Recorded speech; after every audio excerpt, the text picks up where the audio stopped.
সূরাহ কমর পবিত্র কুরআনের ৫৪তম সূরা। এটি মক্কায় অবতীর্ণ। এর রুকু ৩, আয়াত ৫৫। কমর অর্থ চাঁদ।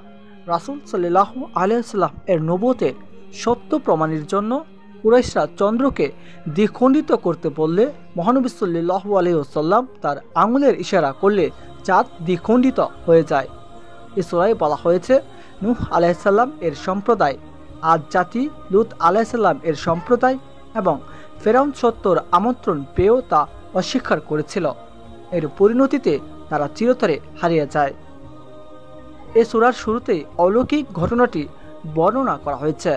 বলা হয়েছে হযরত মুহাম্মদ সাল্লাল্লাহু আলাইহি ওয়াসাল্লাম দেখানো নিদর্শন, কাফেরদের মুখ ফিরিয়ে নেওয়া এবং তাদের পরিণতি সম্পর্কে। অবিশ্বাসীরা নিদর্শন দেখলেও যে তা থেকে মুখ ফিরিয়ে নেয়, এটাই তাদের চিরন্তন স্বভাব। আল্লাহ প্রাচীন উদাহরণ দিয়ে টেনে এনেছেন আদ, সামুদ ও ফেরাউন সহ নূহ আলাইহিস সালাম ও লূত আলাইহিস সালাম এর জাতি তা অস্বীকার করার পরিণতির কথা। বিভিন্ন জাতিকে আল্লাহ বিভিন্ন উপায়ে শাস্তি দিয়েছেন, বেশিরভাগই প্রাকৃতিক শক্তি দিয়ে। তাদের পরিণতির বর্ণনা দেওয়ার পরপরই আল্লাহ বারবার বেঁচেছেন, আমি এ কুরআনকে উপদেশ লাভের সহজ উৎস বানিয়ে দিয়েছি। এমত অবস্থায় উপদেশ গ্রহণকারী কেউ আছে কি? এরপর আল্লাহ আগের জাতিগুলোর সঙ্গে বর্তমানের তুলনা টেনে আখিরাতে এর ভয়ঙ্কর পরিণতির কথা বর্ণনা করেছেন। আল্লাহর কাছে সবার কর্মকাণ্ডেরই লিপিবদ্ধ আছে, যা সহজভাবে পরিণতি নির্ধারণ করা হবে। বিশ্বাসীদের ভালো পরিণতির কথা দিয়ে সূরায় ইতি টানা হয়েছে। সূরার শুরুতে আছে মহানবী সাল্লাল্লাহু আলাইহি ওয়াসাল্লামের আঙুলের ইশারায় চাঁদ দ্বিখণ্ডিত হওয়ার বিবরণ।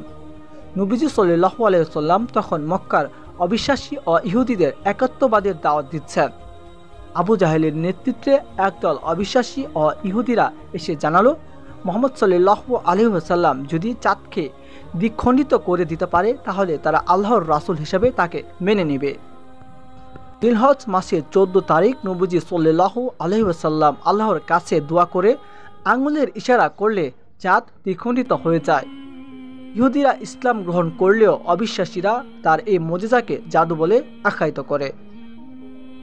চাঁদ এত স্পষ্টভাবে দু টুকরো হয়েছিল যে ওই দুই টুকরোর ব্যবধানের মধ্য দিয়ে হেরা পর্বত দৃষ্টিগোচর হয়েছিল। আবু জাহেল বলল, এটা জাদু। তাকে মক্কার বাইরে থাকা লোকেরা এসেও চাঁদ দ্বিখণ্ডিত হওয়ার সংবাদ দেয়, তারপরও সে বলে এটা জাদু।